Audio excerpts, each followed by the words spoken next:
Oke geng, sebelum lanjut ke videonya jangan lupa untuk di like, komen, dan subscribe. Oke, subscribe. Oke guys, balik lagi bersama gua di Retro. Oke, kita langsung aja buat tulisan berjalannya cuy. Kita pergi ke Play Store dan kalian ketik yang namanya dipimpin display. Nah, ini aku udah dapat kan, dan install dulu. Oke, kita tunggu. Cuman kecil kok guys.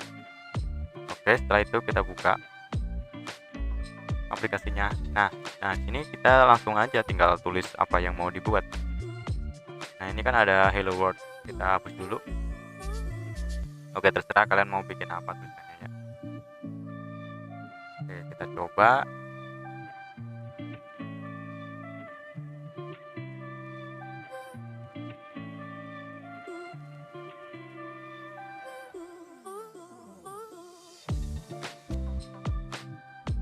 Nah, oke. Sini ada banyak settingan ya guys ya. Nah, ini buat bisa dipelanin, bisa dikencengin kok tulisannya kok. Jalannya tulisan ini bisa dikencengin.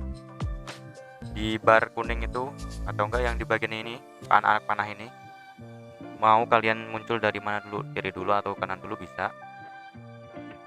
Nah, kalau yang bar ini buat ngencengin speednya, speed jalan tulisannya ya guys. Oke, ini terlalu kenceng. Nah, kalau yang text color kita buat ganti warna teksnya.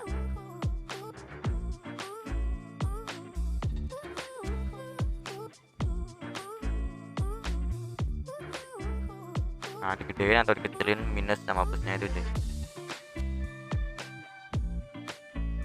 Oke, yang ini black color di bagian background ya guys ya. Hitamnya itu mau hitam seperti apa sih, mau abu-abu atau hitam pekat atau hitam merah atau hitam hijau, terserah. Nah, kalau udah kalian tinggal start aja. Nah, sip.